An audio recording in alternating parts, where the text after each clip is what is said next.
Welcome to the PROUST questionnaire. 35 questions giving us insight into what makes creative people tick.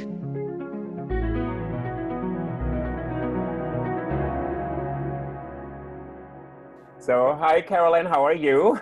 Hi, Uli. I'm good despite the pandemic lockdown. How are you doing? I'm really good, and I'm excited for today's conversation with someone who you know very well, and I've known for a bit, and he's a fellow academic and writer.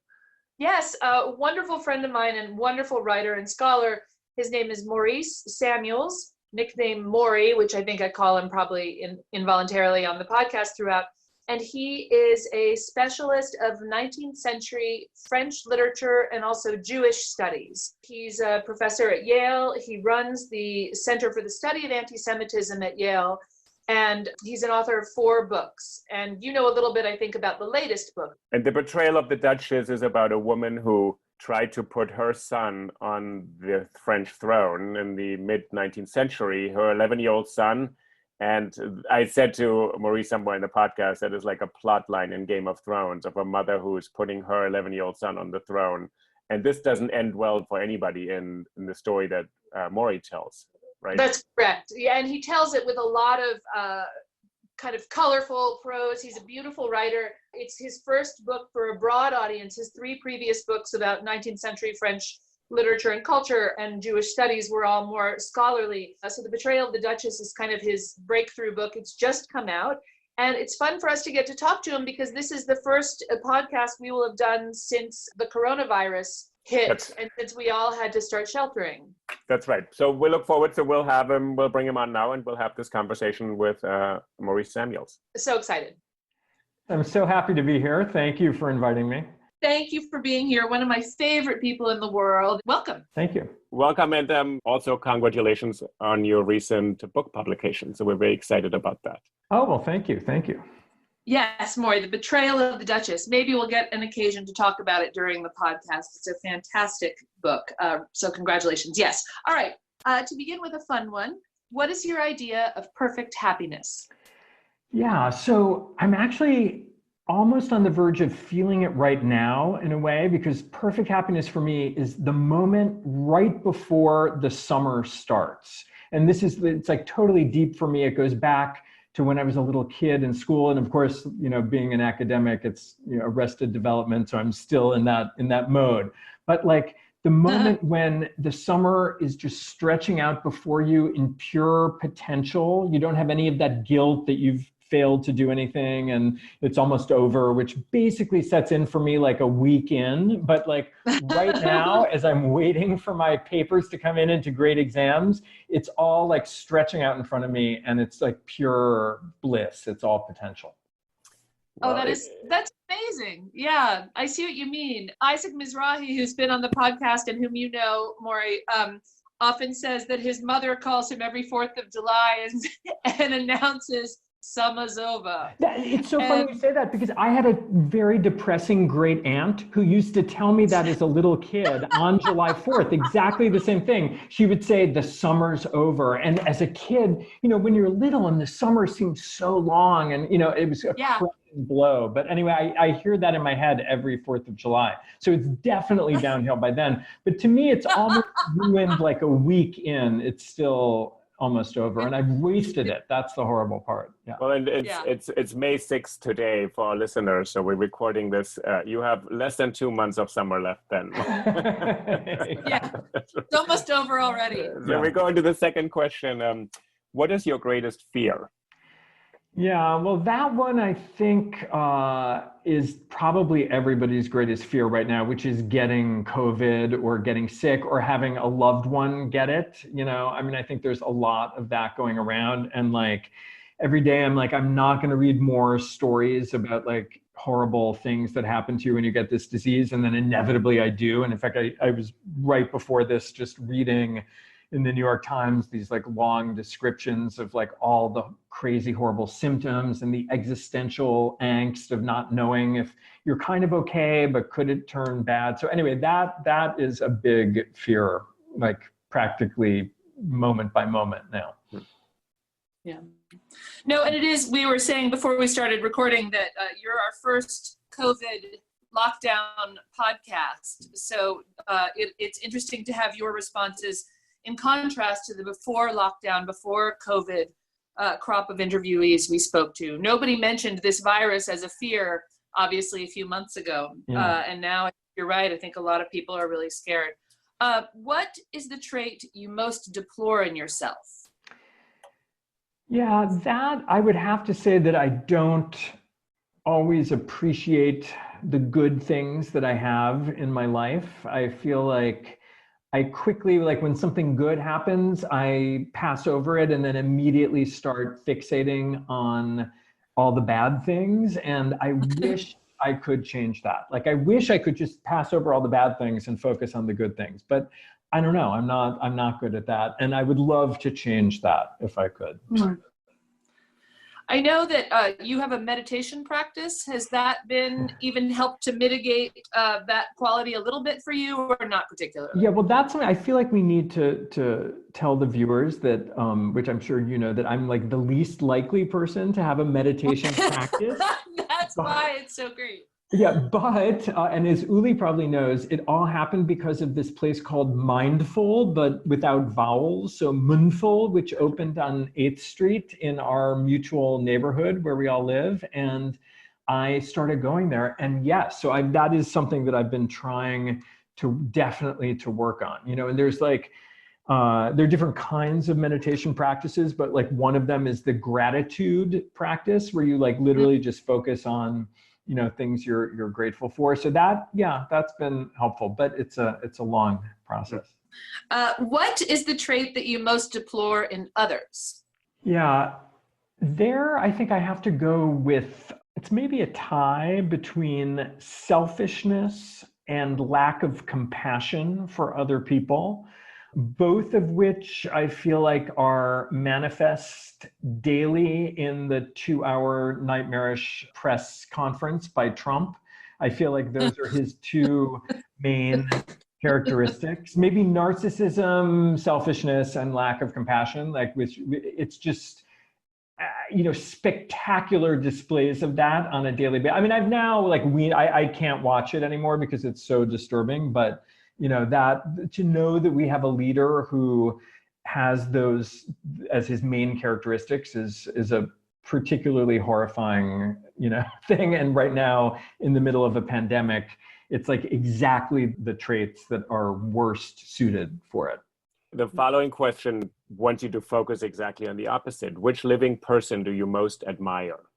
You know, I'm not sure I have a specific person in mind as much as like a category of people is coming to mind, of like the people, the opposite of Trump, I feel like. So like the people who are rushing to New York right now to help in the pandemic. Like, you know, you read these stories about like nurses who are coming from, you know, other places just to help out, you know, like, so the person who like runs toward danger and to help other people, I don't think I can do that myself, but like that's the thing that I most admire, definitely. So people in New York, we've come to know as first responders. The first responders, yeah.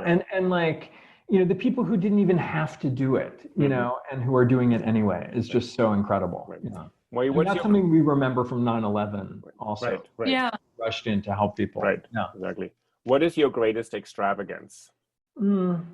Probably food, but you know, well, before the pandemic, going out with friends, like eating out in restaurants with friends, like I think I spend a huge amount of money, and I'm only now realizing how great was that extravagance, because now I'm not doing it at all. And I just looked at my Visa bill and it's like completely empty, you know, now. And so it's like, oh, wow, I was really spending a lot on restaurant meals, but you know, what I wouldn't give to be able to do that now. You know? Right, with friends, right. Yeah. What is your current state of mind, Maury? That is a deep one right now. I would love to hear what you guys say about this too, but I'm in a kind of strange state of mind right now, because on the one hand, with the virus and the crisis, like, it's awful. And like, you know, I feel like the world as we know it might be ending, might have already ended. You know, all these people are sick and suffering and terrified, and like the economy is crashing, and, you know, just everything we took for granted before, you know, so it's this horrible, you know, feeling on a kind of general level. But then strangely on my day-to-day, in my day-to-day life, I'm actually pretty happy, and maybe even slightly happier than I would have been, you know, anyway, you know, because like I don't have to commute. I don't have to even take a shower, you know, like I can kind of just, you know, and I'm kind of, you know, as Carrie definitely knows, I'm kind of a little bit of a hermit anyway. I feel like my instinct, and I know we've talked about this before, is to kind of just hide and, you know, work and read, you know, and like watch TV shows I want to watch anyway. So it's like kind of what I'm doing. And I'm very lucky to be in this like really nice place and with a good friend and her incredibly adorable dog. You know, I have it very good, and I realize that, but I'm incredibly guilty because I realize other people don't. And, you know, so yeah, so it's a very conflicted state of mind. Yeah, no, and I think there is something, somebody told me about a headline at the beginning of the pandemic, which was "Geeks Wake Up to Paradise." And, you know, because I think for all three of us, you know, I've been trying to tell some of my friends that actually while you're writing a book, Maury and Uli, I don't know if you'll agree with this, I suspect you might, but while you're writing a book, you're in a form of lockdown anyway. You're not showering, you're not going anywhere, you're not doing anything, you're not leaving the house. And so in that sense, these are the conditions in which, as writers, we tend to do our best work and feel the most comfortable. Maybe we're drawn to that kind of work because we have this sort of introverted hermit side of our personality. Uli, are you feeling that too? I mean, to me, this feels exactly like writing a book.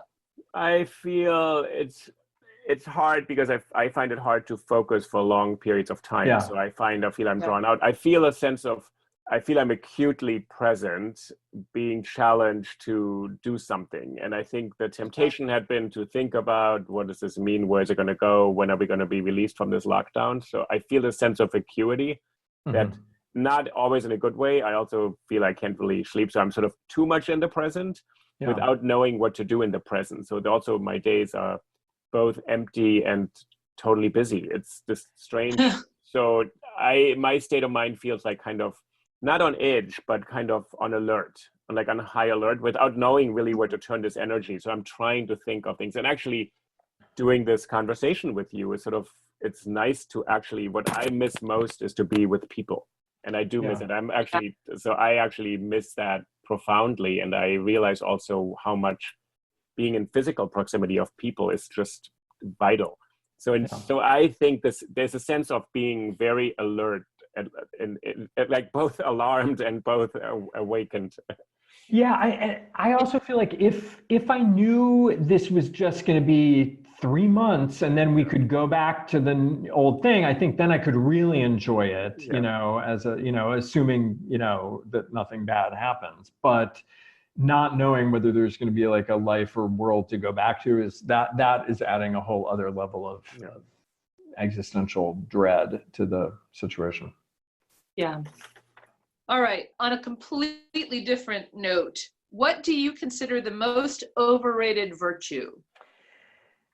I would say self-reliance. You know, I know that we're constantly being preached to about that in this kind of Emersonian way, and it really bugs me. I feel like we're all dependent on each other, and we should just acknowledge that. You know, we're just all in this together, and I feel like if more people just, you know, accepted that and got rid of this like myth of, you know, self-reliance and acknowledge that we have to help each other and think about each other, you know, think about other people's problems and how lucky we are because other people are helping us, I think that would make the world much better. Maury, on what occasions do you lie? I sometimes lie, I would say, to sometimes to maybe avoid hurting other people's feelings. I would say I do that. In general, I would say like I feel like that's an okay time to lie, but it sometimes makes things worse, I think. You know, I sometimes will then get drawn into like bigger and bigger lies because I just tried to tell like a little one. So I don't know, but then if I think of like the alternative, which is like radical honesty, I'm not sure that's such a great thing either. So I don't know. Yeah. Mm-hmm. I'm laughing because Maury, probably more than anyone other than my husband, is the person who over the years has most frequently had to answer my question, do I look fat?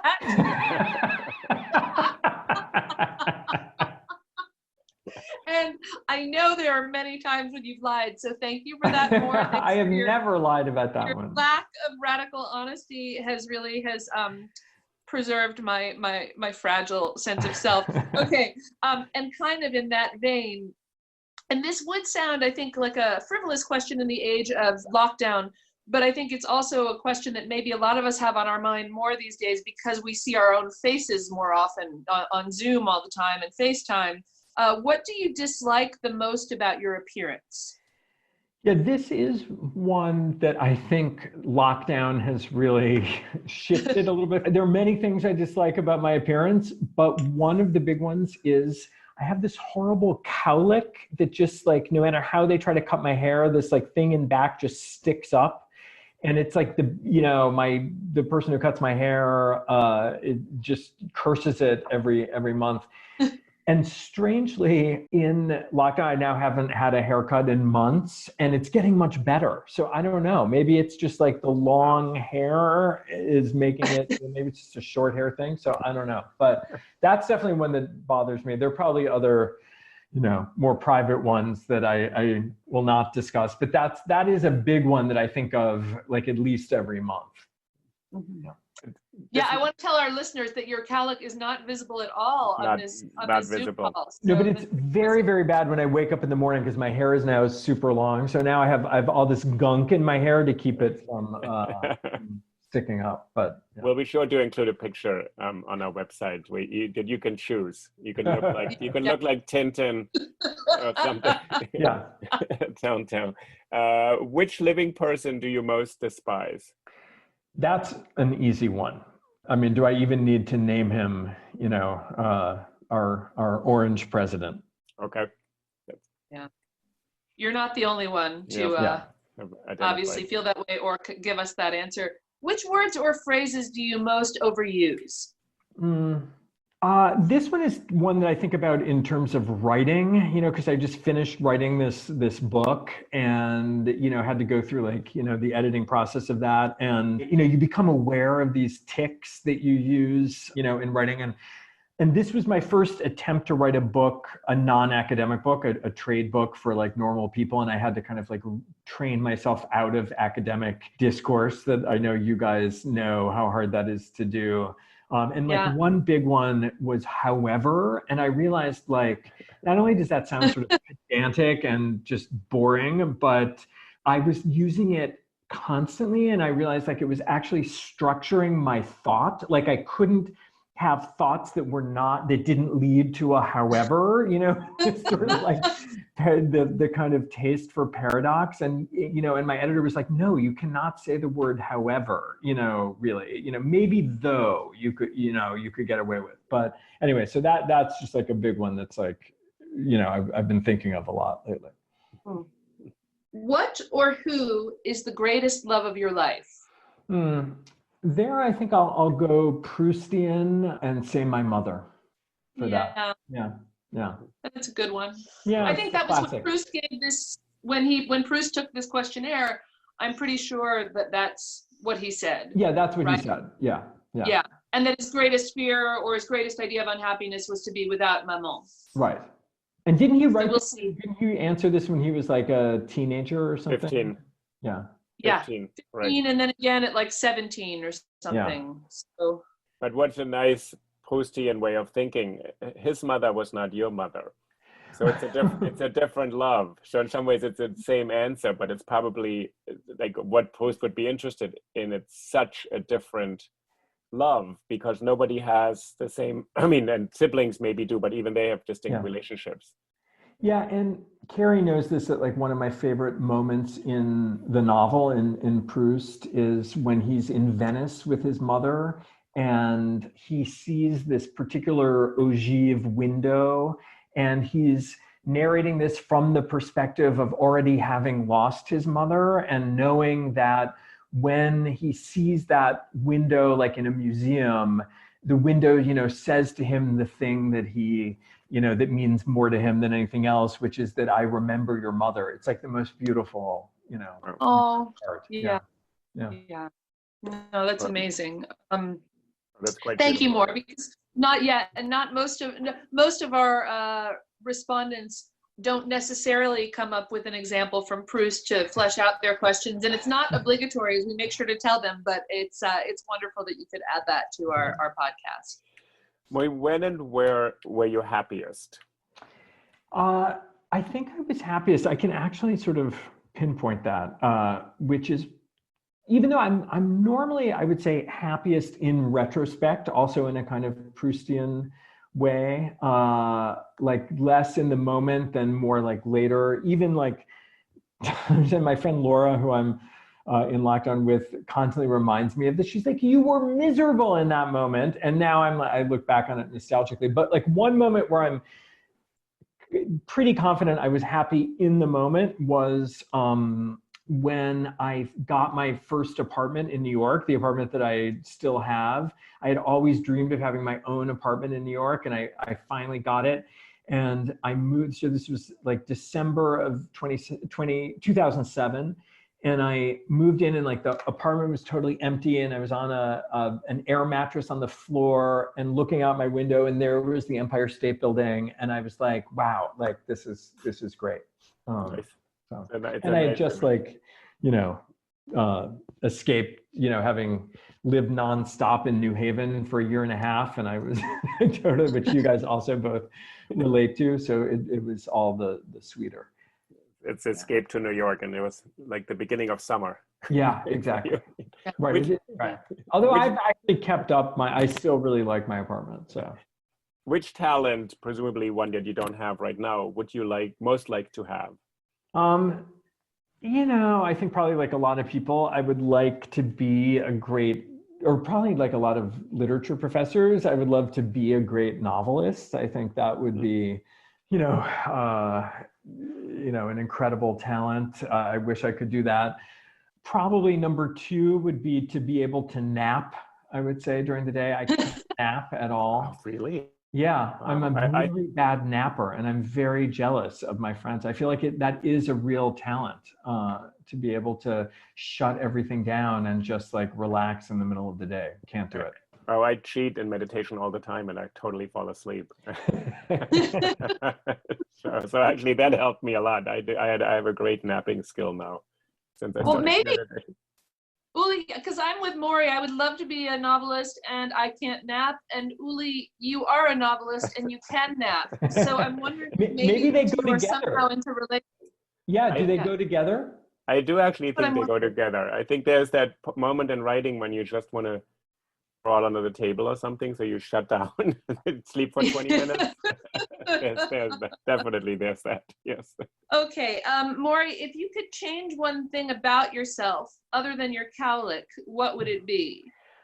Kind of similar, I guess, in a way to the what I most deplore question. I think just it's also something I've kind of been working on in meditation, but like the inability to exist in the present moment, I would say is like, that's always been a big problem for me, and the inability to like feel happy in the present moment. And that's been brought home recently because in springtime, especially in New York and on our block, there's this one flowering tree, and it only like flowers for like a week or 2 in April.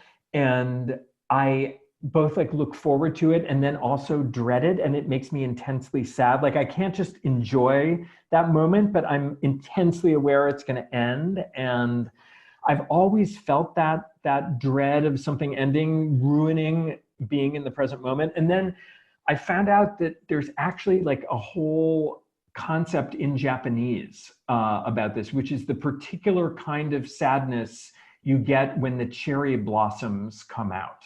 And I was like, oh my God, that's exactly what I feel, like this like weird sadness at the most, what could be a happy moment, because I know it's going to end. So Yeah, I would love to change that. And that is something that I do feel like, meditation has maybe helped a little, to try to be in the present moment, not anticipating or regretting.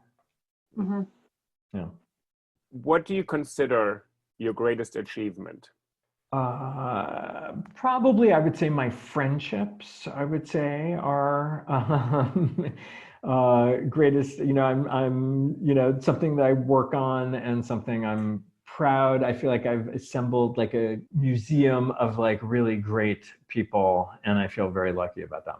The philosopher Hannah Arendt, she considered that her greatest talent, to She have did, yeah. strong friendships. That was her, in her own view, her greatest talent. And she probably would have said something close to her greatest accomplishment is her friends. That was for her sustaining, and she had these lifelong, really intense friendships, ups and downs and all that. But she said it was her great talent and the thing she was probably most proud of. Yeah, I totally relate to that. Oh, that's really neat. If you were to die and come back as another person or a thing, what or who would that be? So I'm in lockdown with my friend Laura's dog, and I spent a lot of time contemplating the dog and thinking, like, being kind of jealous of the dog, and like thinking like, wow, he's, that it's just so great. Like he just exists to love and be loved, and chase squirrels all day and doesn't have to worry. Like he's not even aware of the lockdown, like he doesn't have to worry about this virus. It's just like, he gets his meat, twice a day, and that, it's total bliss for him. So I don't know. Then I think maybe I would be bored. He does spend a lot of time like staring into space, but I don't know. That's seeming pretty good right now. Where would you most like to live? I'm going to go back to New York on that answer. I think, or like the New York that I feel like we've maybe lost, but hopefully we haven't. And I hope that it would be great to be able to go back and have the city resurrect and have people back to, and I know people are constantly, there's this whole discourse of complaining that like New York isn't as good as it was in the 50s or the 70s, or, there's this constant, complaint that it's, but, I would pretty much, like a lot of people, I think I would pretty much give anything for it to even go back to, with all its inequalities and rats and horrible stuff, but to go back to what it was, before the virus, I think would be pretty great. What is your most treasured possession? Yeah, that's an easy one. So I have a watch that was my grandfather's, and he gave it to my dad, and my dad gave it to me. So that's a pretty easy one. Cool. What do you regard as the lowest depth of misery? Maybe a toss-up between fearing losing somebody and actually grieving. I think those two things, also something, thinking a lot about, now, and like, dreading, and then feeling, reading articles about other people. And I have friends who've lost people in this crisis, and sort of feeling their, pain. I think that's to me the lowest depth. Yeah. What is your favorite occupation if you were not doing what you're doing now? Yeah. Or maybe it actually is what you're doing now. Sorry. Yeah, I mean, like when writing goes well, there's nothing better than that moment. When it goes badly, there's nothing worse. Probably there are worse things, actually. I take that back. But definitely when it goes well, and like you have that moment, when you're able to kind of lose yourself, and like you didn't realize that like 5 hours just went by, and like you're just in the zone, and things are coming out, and you're happy about it. To me, that's a great experience, and I love that part of it. So I would say, yeah, being a good writer on a good day. Mm-hmm. What is your most marked characteristic? And Uli and I take that to mean the character trait that you think other people notice about you first or most. I think that I'm hyper responsible. I don't know if it's like being an only child, being an oldest child, only oldest kind of thing. But I would say I'm like hyper responsible and kind of a rule follower to a fault, I would say, maybe. It's kind of hard for me to just like let go and enjoy if I think I should be doing something. And of course, in our lives as academics, like there are always things we should be doing, and that I think can make me kind of miserable. It's like, how can I be happy because I have, I could be, reading someone's dissertation chapter or something like that. And I know my friend Laura, who I'm with, is like, when we walk the dog, we're in this like little area where you're not supposed to have dogs off the leash. And she's like, what does it matter? Of course, and then we even got yelled at by like one mean lady, like, and she was like, that's against the rules. And to me, like, that's your worst nightmare. It's my worst nightmare. I wanted to, hide under the bed for a day. And so it kind of ruins, and she's like, but it gives the dog so much pleasure. Why, why don't we, and so anyway, it's like a constant conflict I have. And I know that it really annoys Laura. So I don't know. I mean, you know me pretty well, Carrie. Like, would you, I don't know if you would agree that that's a marked characteristic. Oh yeah, well, and I think it's, on the one hand, it's one that I a little bit share with you. And on the other hand, I know that there have been times when I've tried to encourage you not to feel so bound by external constraints. And that's always, for me, been a losing battle. Yeah, although it's that same, I think, sense of responsibility that leads you to tell me that I don't look fat for the I think we're probably both thinking of some of the same moments at Penn of like, being told like, or feel we both sort of felt like we should, shouldn't we be like chaperoning the French club at all times? Like, I don't know. I felt like I, kind of internalized that maybe to my detriment, although I don't know, maybe not. I know. Yeah, no. So to explain to the listener, Maury and I were colleagues together right out of graduate school as junior professors at the University of Pennsylvania. And we did work in a department where there was a lot of free-floating anxiety, a lot of dysfunction. And I think you and I both internalized that as, if we just follow the rules that somehow are often unwritten, but that must be there, then everything will be okay. And the long story short is that neither of us is there anymore, and we're much happier. It's reminding me of that time because like someone, and this is maybe going down too far down a tangent, but we both had kind of vaguely heard that to get tenure, you needed 10 articles. And which is not easy to produce these 10 articles and a book. And then we were talking to one of our senior colleagues and we were like, okay, so wait, what do you need for tenure again? And he was like, oh yeah, you need 20 articles. And we were like, wait, what? You said 10 articles. And it was like, oh my God, as someone who's like trying to follow the rules, that it was, wow. Oh my God, that was horrifying. And again, to explain to our listener, like writing just one academic article while you're also teaching can really take the better part of a year. You only have 6 years to come up for tenure. And during that time, in addition to the 10 or 20 articles, you're also supposed to be writing a book that is unrelated to those 10 or 20 articles. Yeah, and chaperoning the French club, and being an assistant on the women's field hockey team, like, helping coach or serve in the dining hall. I don't know. So yeah, that was a terrible time. What do you most value in your friends? That's a pretty, well, maybe two things, like loyalty, I would say, and generosity, I would say, are two big ones for me. Mm. Who are your favorite writers? Well, that is an easy one because Proust would have to be at the very top. Yay! Probably, second choice Balzac, I would say would be number 2, but then Flaubert is up there for me. So are Jane Austen and Virginia Woolf, I would say are kind of, those would be the top 5, definitely.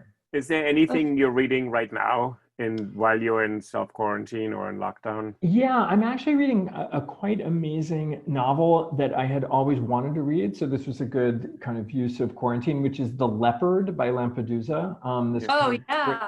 This great Italian historical novel set in the 1860s in Sicily, and it's beautiful and great. Wow. Who do you have a hero in fiction, and we think it maybe is in fiction or film or any media, really, theater, etc.? Yeah, that's also a pretty easy one for me, which is the hero of Flaubert's Sentimental Education. So Frédéric Moreau, who's this guy who is just always longing for something he doesn't have, and kind of always just missing out on his, I mean, this is the running theme you'll see in many of these questions, but, so he's just never in the present moment, always just wanting something else and unable to get it, and never able to kind of like enjoy his current life because he wants something else. And I remember reading this when I was in my 20s. I took off 4 years between college and grad school, and I was working in LA, and it was just really like I was in the wrong place at the wrong time in Hollywood. And I remember reading this novel, and I could not believe that someone had written a novel like expressing exactly what I was feeling like that. This like very subtle, specific way of being in the world, and thinking like, oh my God, I have to go back to graduate school and study 19th century French literature because of that. If you indulge me for a moment, because you guys know much more about this. So Madame Bovary, so Emma Bovary, isn't she also consumed with wanting something else? But she acts on it. Yes. Yeah. And right, exactly. And I think of those books, like I tell students like that it's sort of like the girls' version and the boys' version in some ways. So he like kind of rewrote the same novel about, from a male perspective. And, hers, Emma Bovary's desires are mostly internally focused, these romantic fantasies that don't work out. Whereas Frédéric also has those romantic fantasies, but then his is like set, he also has these sort of, worldly ambitions, and, wants to be an important historical actor, and just nothing, turns out for him. But yeah, so clearly Flaubert kept returning to the well, to that well, So that is the spoiler alert. Nothing really works out for him. So this is it. Yes, exactly. Yeah. Yeah. Well, and it's the other spoiler isn't Sentimental Education. It's been a really long time since I've read that novel, but isn't that the one at the end where it basically says, they were terrible times, but we'll look back on them as the best times of our lives? Well, yeah, basically, yeah. So like so he and his friend, like, who, we go through, decades in their lives, and then at the end they're reminiscing, and they pick this like one really obscure event that's not even narrated really in the novel itself, where they had like an aborted trip to a brothel, and they're like, yeah, that was the best time we ever had. And the other one's like, no. So it's like this thing that like you've just read like 400 pages, and this like the best time they ever had is sort of like one little minor incident referred to at the beginning. Yeah, that didn't ever even came to fruition. So that's great. That's amazing. Nous avons eu de meilleur in French. Yeah. Nous avons eu de meilleur. Yeah. What are your favorite names?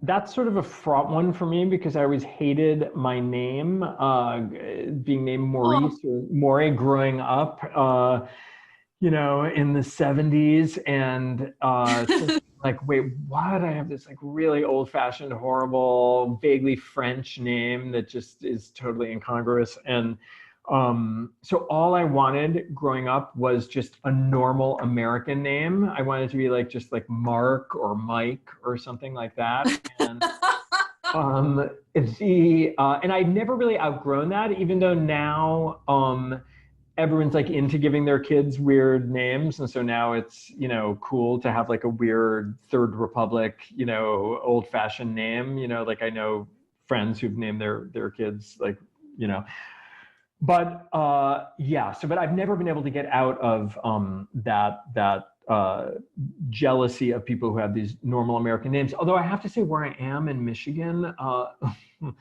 we've been noticing that like everyone has those kind of names. Like everyone is named like Tim and, you know, Chris here, and we kind of can't tell them all apart. And like, I'm like, wait, is this Tim or Chris?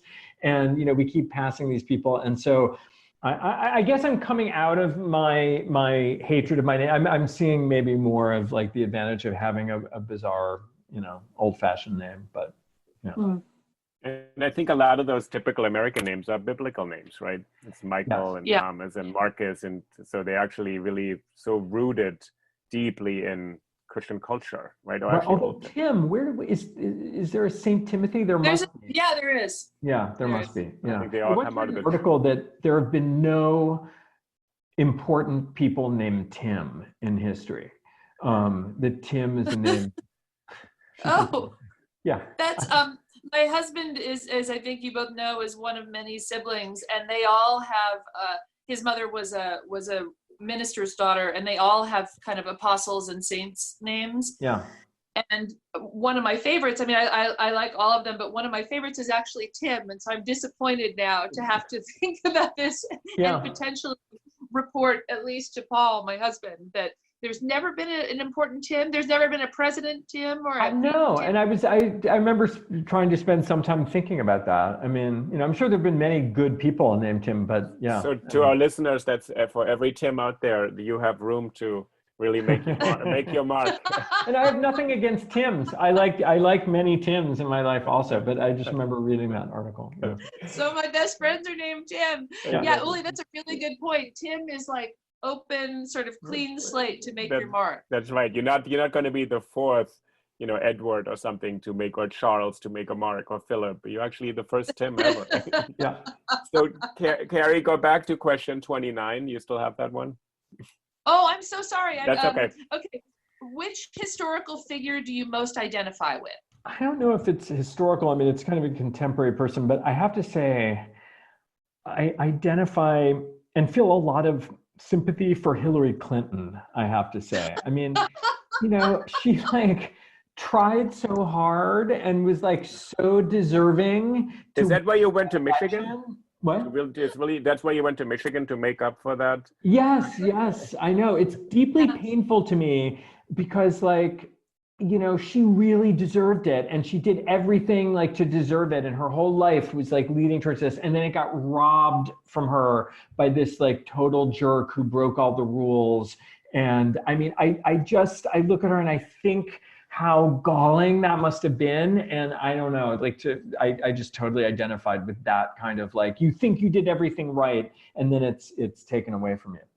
The second question, this following may be the same, the previous was historical. Who are your heroes in real life?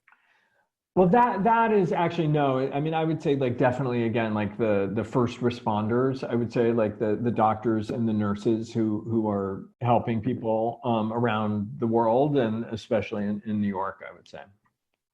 Yeah. What is it that you most dislike? Selfishness, I would say. Like intentional cruelty, maybe also.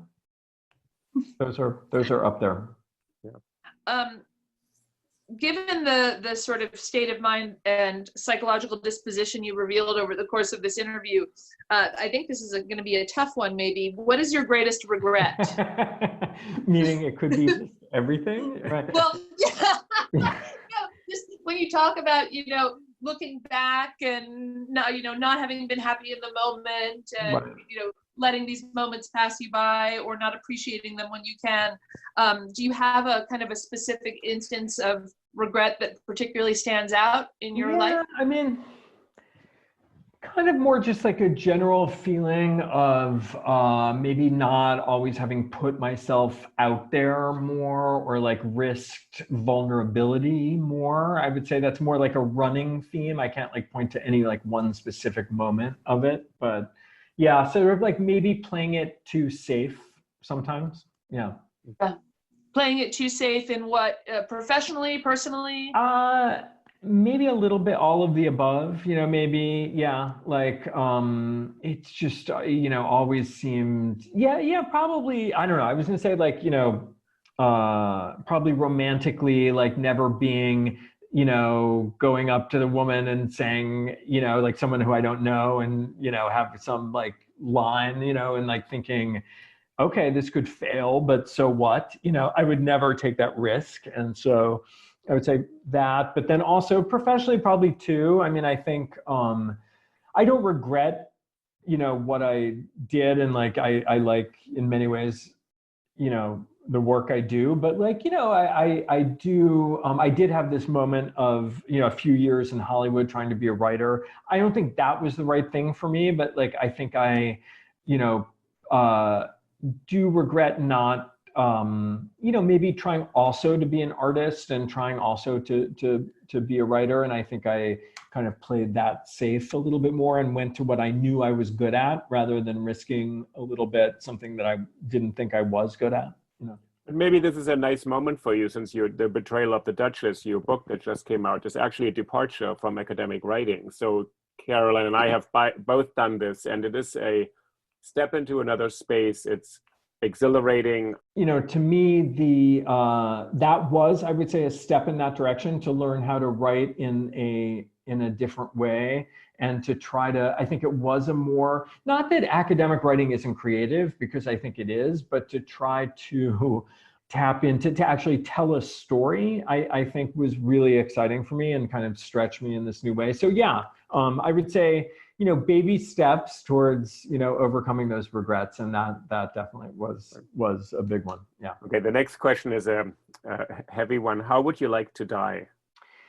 I know that Proust said loved, I think was his answer to that. And I think it's hard to beat that answer. I would say that's true. And again, it makes me feel like just what's so awful about the current virus situation is like, you just hear these stories of like all these people who have to go into the hospital, and like when you get it, you're totally alone, and like that to me is just so horrifying. And I feel so bad for people who have to die that way.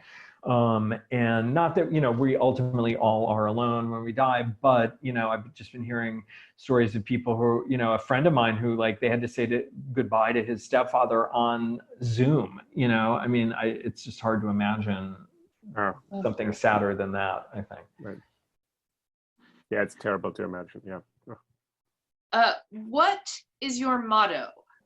I would say a good motto would be, put others before yourself, I would say is a good motto. I don't necessarily live up to it, but I don't think, mottos are, you have to, always embody. It's more of like an aspirational goal. So I would say that one. Yeah. It's a nice one. Yeah.